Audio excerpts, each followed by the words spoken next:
Hello everyone, welcome to Simplilearn's YouTube channel. Today we will be discussing about Deque in Data Structure. In today's video, we have an interesting quiz for you guys. So stay tuned and do leave your answers for the quiz that's going to pop up on your screens in next few minutes. But before we begin, let me tell you guys that we have daily updates on multiple technologies. So if you are a tech geek in a continuous hunt for latest technological advancements, then consider getting subscribed to our YouTube channel and don't forget to hit that bell icon to never miss an update from Simplilearn.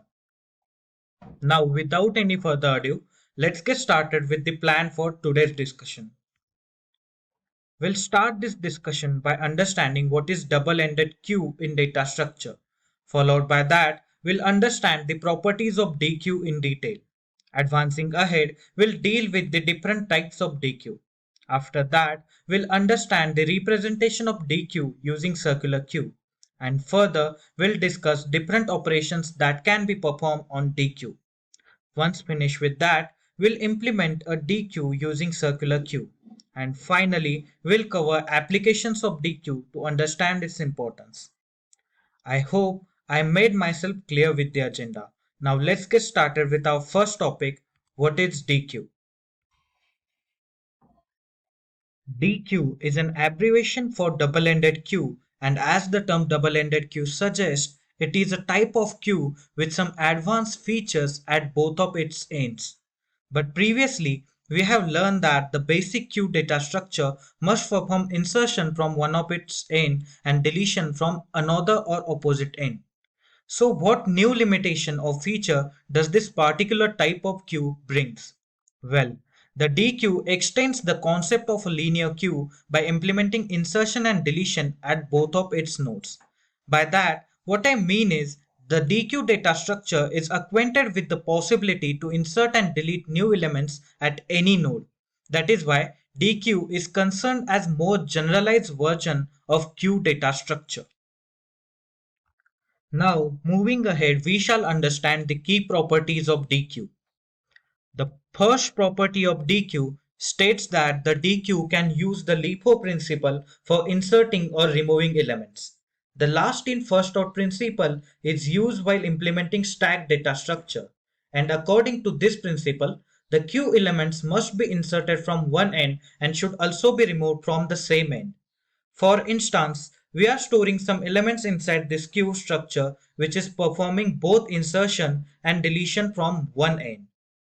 However, when deletion begins, the element inserted at last will be removed first, whereas the element stored at first will get removed at the end. This property clears that the DQ can inherit all the properties of stack data structure. The next property of DQ states that the DQ can use the FIFO principle for performing both insertion and deletion operations. That means the element which enters inside the queue at beginning will also leave the queue at first. Further, the element which entered at last can leave the queue at last.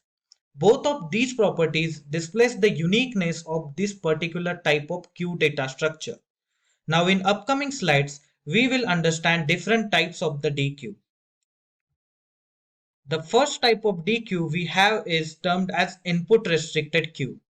This terminology itself suggests that this particular type of DQ will have some restrictions while performing NQ or insertion operation. In this type of DQ, the insertion can only be performed from one end, where deletion can be performed at both of its ends. The representation of DQ shown below explains how the operations in this type of DQ will get accomplished. The next type of DQ is output restricted DQ. This term makes clear that this type of queue will have some restrictions while performing deletion operations. In this specific type of queue, the removal of elements can only be performed from one end, where the insertion can be performed at both of its ends. This particular structure of a queue explains how the different operations will take place in this type of DQ. Now here is the interesting question that we want you all to answer. Based on the properties of DQ that we have discussed till now, which of the following data structure will be more ideal for implementing DQ in data structure? What I mean by ideal is the time and space complexity for implementation strategy that you decide should be minimum. The options that we have are circular array, singly linked list, and doubly linked list. It will be interesting to see how many of you guys will get this right. So guys, do leave your answers to this question in comment section below. In a week's time, we'll be announcing the right answer and you all can check it out. On that note, let's dive further and understand the representation of DQ using circular queue. And yes, circular queue is one of the answers for previous questions. We'll understand why it is best in upcoming slides. But please check the complexity analysis of other two strategies to decide your answer for the previous question, as multiple answers can be accurate for that question. Now let's understand what a circular queue is. Well, a circular queue is nothing but the extended notion of linear queue as it follows the first in first out principle with the exception that the last position of this particular queue is connected to its first position making a circular link. This circular link is responsible for naming of this queue as circular queue or ring buffer. Let's understand how a circular queue operates with the help of simulation. This is the illustration of a circular queue having size 5. As the position of rear pointer keeps increasing, a new element will be inserted in this queue until the rear pointer reaches the end of queue. But what if we perform DQ operation now? If we perform the deletion, then the empty space will get created at front of queue. However, this space can further be utilized in this particular type of queue by making circular incrementation of rear pointer or circular link. So, if we increment the rear pointer from its index 5 to index 0, we can utilize empty space by making new insertions. Using this feature of circular queue, we can implement both insertion and deletion at both the ends of queue. Let's understand how we can do that in upcoming slides. The first type of insertion is a pretty ordinary one. In this insertion, we'll increment the position of rear pointer to insert a new element. The arrow shown in blue is rear pointer and the arrow shown in orange is the front pointer. So as you can see, once we increment the rear pointer, new elements get inserted. This is how the insertion using rear node happens. Now, what if we want to perform insertion using front end? In order to perform the insertion using front node, we'll have to make front pointer reach to the end of queue. The only possible way to achieve that is to set front pointer equal to max size minus 1 manually. This command will allow a front pointer to reach the end of queue for performing insertion. And for further insertions, we'll just have to decrement the front pointer location for inserting new elements. This is all about insertion. Now that we have implemented insertion from both ends, let's move on to the deletion operation. Primarily, we'll look into the deletion using front node. In order to delete elements using front node, we'll have to increment the front pointer until it reaches the end of queue. And once it reaches the max size, we'll use circular incrementation to bring the front pointer to the beginning of queue. While performing these incrementation, meanwhile the elements will be removed from the queue. Next up is deletion using rear end. For performing deletion using a rear pointer, we'll have to decrement its location. Once we decrement the rear pointer location, the element will get removed from the queue. Now moving ahead, we'll look into the different operations that can be performed on a double-ended queue. Basically, there are four primary operations in the DQ which we have already understood in the representation of DQ using circular queue. These operations are insertion and deletion at the front and insertion and deletion at the rear. Additionally, the circular queue implementation of DQ cost us big of 1, which is the most optimal complexity that we can hope for. Having said that, let's dive into the implementation of these operations using a circular queue. We'll implement a double-ended queue using circular queue. In order to do that, we'll use C programming language and one-dimensional arrays. So without wasting any time further, let's move to the code editor. Now, in order to get started with implementation of DQ, we'll have to create array and pointer variables. So let's do that. int, we'll name this array as dq and we'll provide 100 as initial size. Next we'll create pointers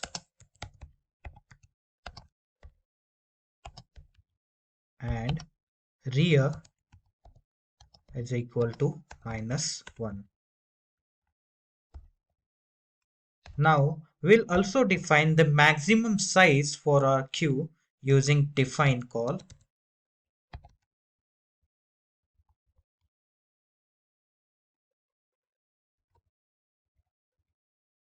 Size as 5.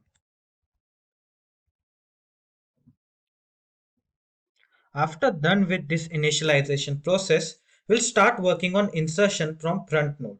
We'll declare a function named as void front insert. So let's do that. Void front underscore insert. And inside this function will pass an argument int z to insert an element. Now, while performing insertion, we should always check if the queue is full or not. Because if it is full, then the insertion won't be possible. So for that, we'll write condition if front is equal to 0 and rear is equal to size -1 inside and braces,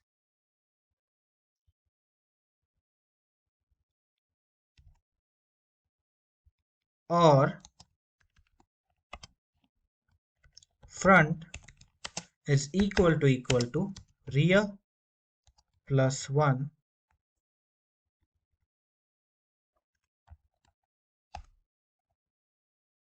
printf dq is full insertion it's not possible.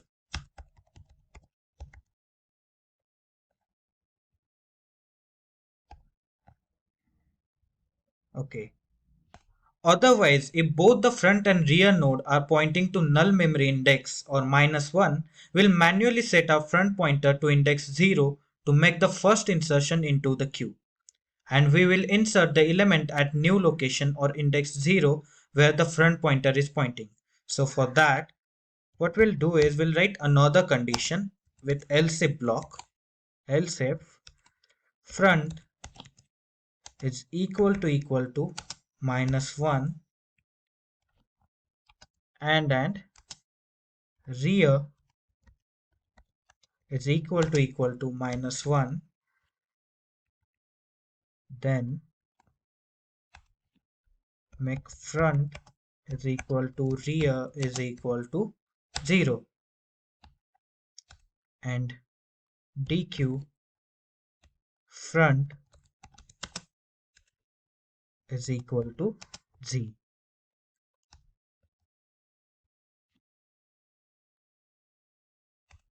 Now, if we want to insert the element at the last node of Q, then we need to set front pointer to the max size -1 location. To do that, we'll write this condition else if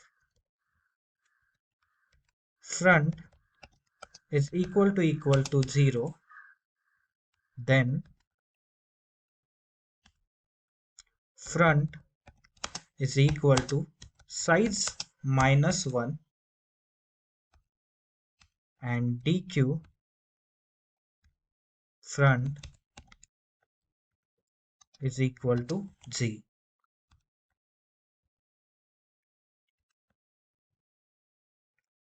If all these above mentioned conditions fail, then the front pointer is already at the last part of Q and it just need to decrement its location for inserting element in empty spaces as discussed previously. So to do that, we'll write one more condition using else block. So let's do that. Else front is equal to front minus 1 and dq front is equal to z.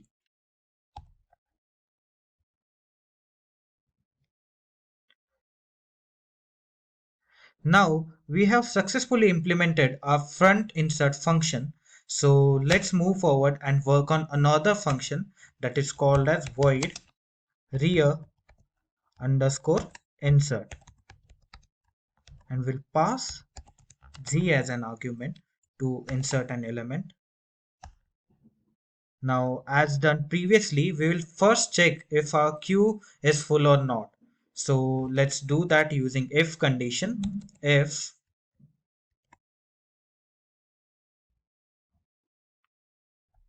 front is equal to 0 and rear is equal to size minus 1 inside braces,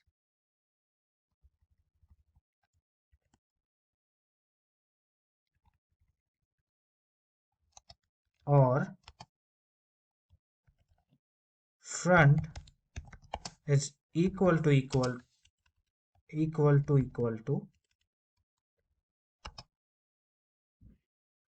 rear plus 1,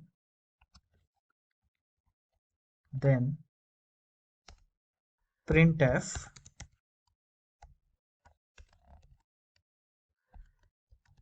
dq is full.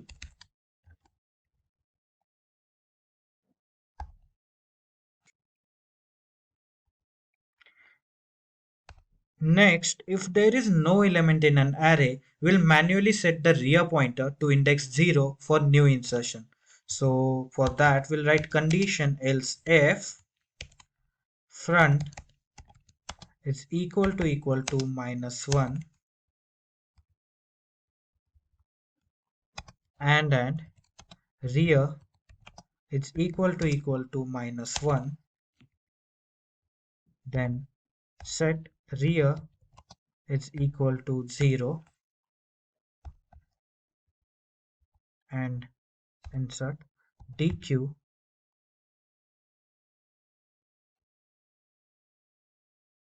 rear is equal to z.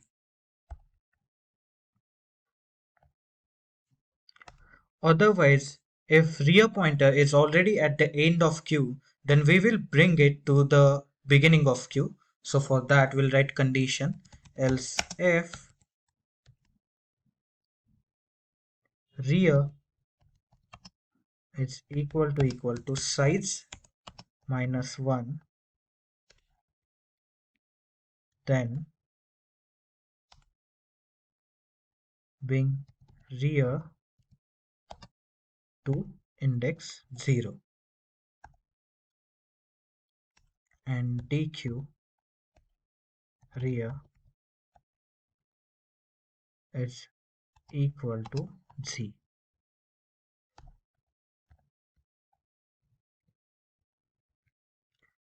If all these mentioned conditions fail, then what we'll do is we'll write else condition and we'll simply increment our rear pointer to make an insertion. So for that, what we'll do is we'll create else block and we inside it we will do rear plus plus and we will set dq rear is equal to z. With this, we have successfully implemented void rear insert function. So now let's move into deletion functions. First, we'll create void front dq function, void front underscore dq.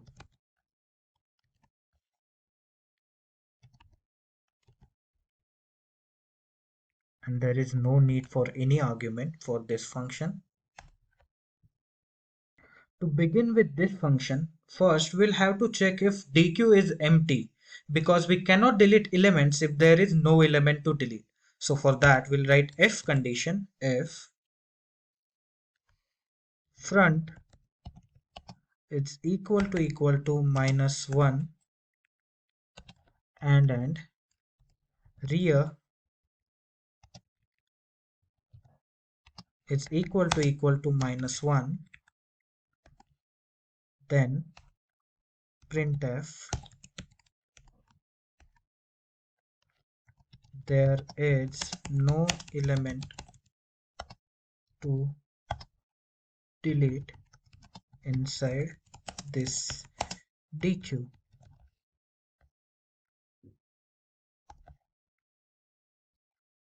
In the next condition, we'll check if there is only one element inside the deque. If there is only one element, then we'll set both front and rear to minus 1 manually. For that, what we'll do is we'll create else if condition. Else if front is equal to rear, then printf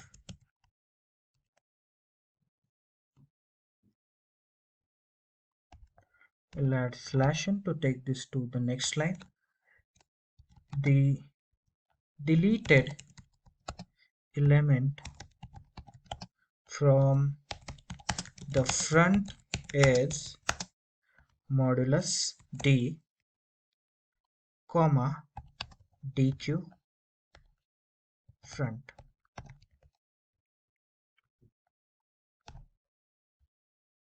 And we will set front is equal to minus 1. Similarly, rear is equal to minus 1.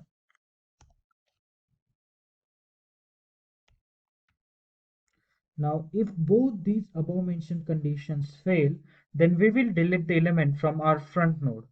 The first removal will be in a case when the front pointer is at the end of queue. So for that, we'll write condition else if front is at end of queue, that is size minus 1. Then what we'll do is we will printf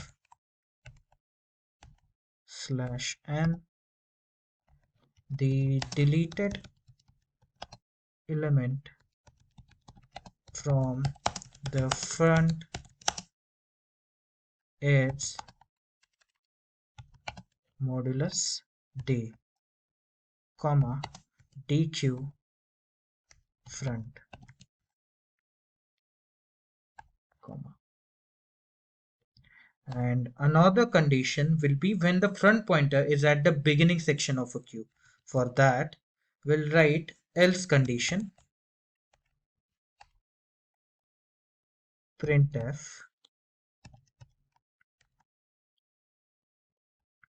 slash n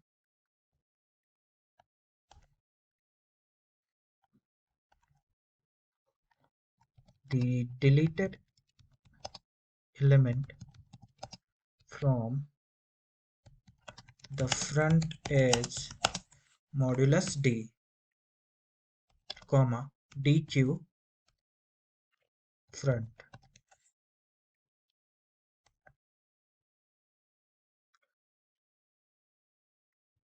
With this, we have successfully implemented our front deque function.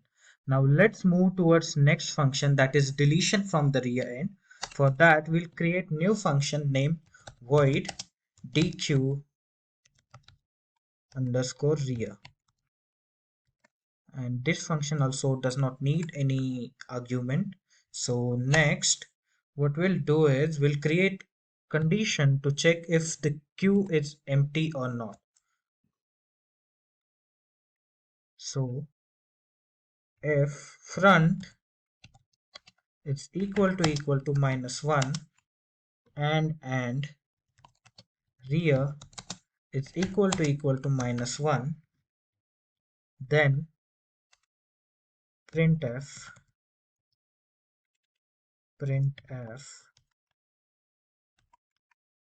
slash n there is no element to delete inside the queue. Now let's move to the next condition. In next condition, we'll write else if front is equal to rear, then printf some statement and set front is equal to -1 along with rear is equal to -1, and that statement will be the deleted element from the DQ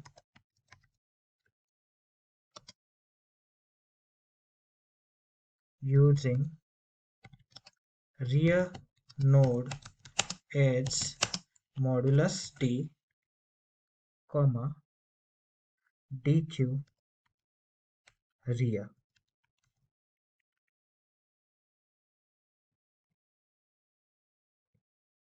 Now, if both these above mentioned conditions fail, then we'll have to delete the element from our rear node. The first removal will be in a case when rear is at the beginning position of a queue. For that, let's write a condition else if rear is equal to 0, that is at the beginning part of queue, then printf some statement and rear is equal to size -1, that is setting it to the max size of queue, and the statement that we will return is \n the deleted element from the rear node edge modulus D, comma DQ rear.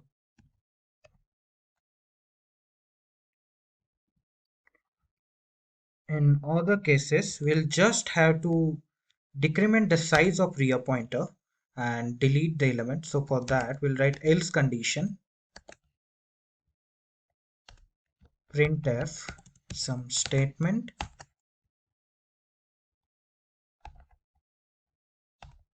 and set rear is equal to rear -1, that is decrementing the size of rear pointer, and the statement that we'll write is \n the deleted element from the rear node edge modulus D and comma DQ rear. Well, here is one spelling mistake, so let's remove it. Okay, so with this we have successfully implemented our void DQ rear function. Now we will implement one more function to display the state of our DQ. The name of that function will be void display, and this function also does not need any argument.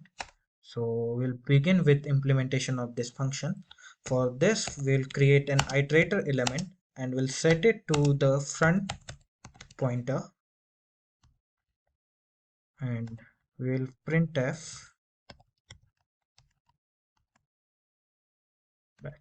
\n elements inside the double ended queue are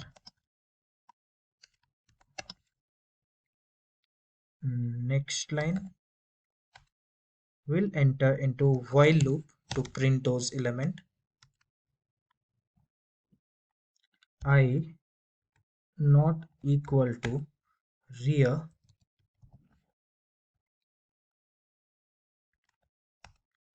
printf modulus D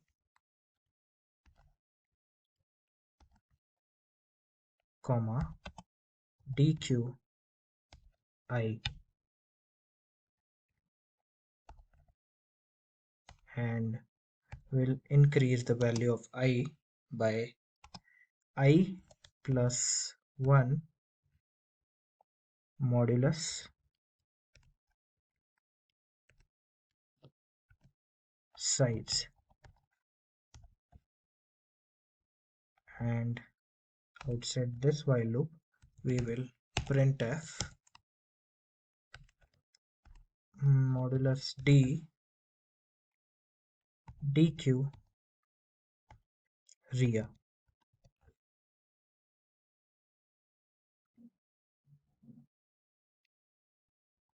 Okay,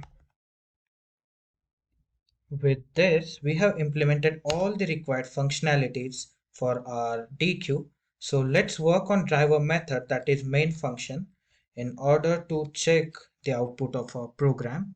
So let's work on this main function. First we will insert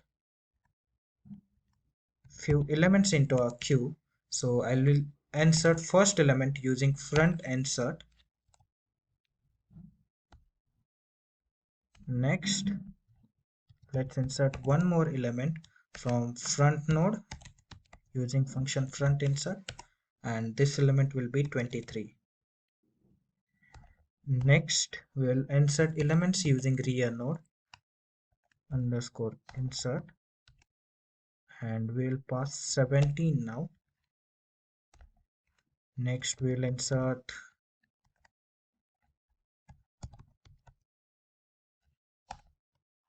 12, and we'll insert one more element using this rear node only, insert 47. Now we will display the state of our queue after performing all these operations. And next we will deque few elements. So for that we'll use front deque function,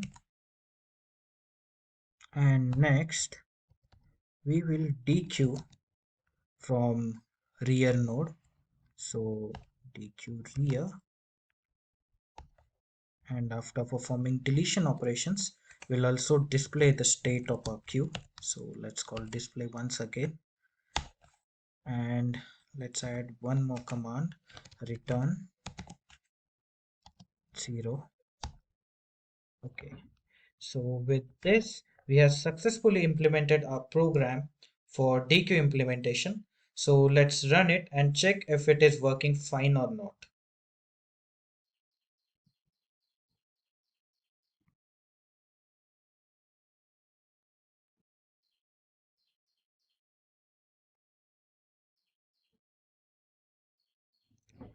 Okay, so we are getting output here, but our display function is printing output in weird manner. So let's work it out. So all we have to do is we'll have to add space before modulus d here and here as well. So once done with this, let's recompile our code. Okay, so now our output is clear. So let's check if it is perfect or not. So the first insertion that we made was -5. Second was 23 from the front end. So 5 should be getting inserted before 23. So -5 is getting inserted before 23, but as we are inserting it using front pointer, so 23 is remaining at the front now. After these two insertions, we are performing insertions using rear pointer. The first rear insertion was 17, then 12, then 47, and these elements are getting inserted. So let me show you how they are getting inserted in exact same order. So look here. So elements inside the double-ended queue are 23, -5, 17, 12, and 47. That means the insertion is in right order. After that, we deleted the element from front node.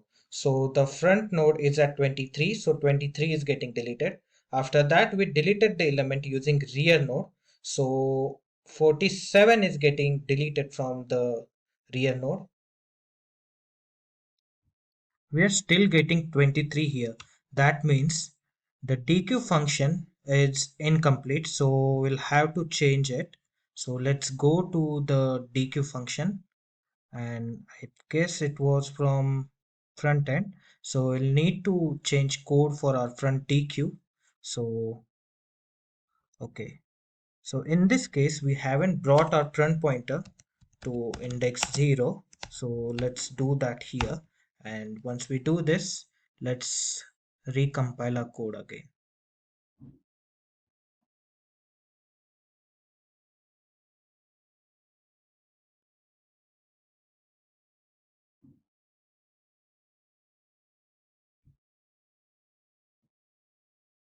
Okay. So now you can see that the 23 is getting deleted. With this, we have successfully implemented our deque function. Now let's move back to the PowerPoint and understand few applications of deque. The first application that we are going to discuss in detail is palindrome checker. You all must have heard about the term palindrome. The palindrome is a specific word or number which reads the same backward as forward. For example, the word radar. It reads the same from both the ends. So using the deque, we can implement the palindrome checker program with complexity big of 1. The string which you need to check will be inserted into a deque, and after that it will read from both sides. If the reading is the same, then that string will be considered as palindrome. The next application of deque is its use in multiprocessor scheduling. But what precisely is multiprocessor scheduling and why do we need it? Well, the system implemented in the old days used single processor scheduling to manage the computing processes. When multiple processes need to be executed by a single core or CPU, then the process takes more time to implement, and thus the system lacks computing power. But the multiprocessor scheduling implemented in modern computers resolves that problem using a double-ended queue. Suppose we have three processors in our system and each processor has some processes to execute. Each processor maintains a deque that contains threads that are ready to execute. The processor executes a process, and if a process creates a child process, then that process will be inserted at the front of the deque of parent process. Suppose the processor P2 has completed the execution of all its threads. Then it steals the thread from the rear end of processor P1 and adds it to the front end of the processor P2. The processor P2 will take the thread from front end. Therefore, the deletion takes from both the ends. This is also known as a-still algorithm in process scheduling. So, with this, we came to the end of this video. I hope this video was informative and exciting. If you have any queries regarding the topic covered in this video, then let us know in comment section below. Our team of experts will be happy to resolve all your queries. Thank you so much for watching this video and please keep tuned to Simplilearn for such technical videos. Hi there, if you like this video, subscribe to the Simplilearn YouTube channel and click here to watch similar videos. To nerd up and get certified, click here.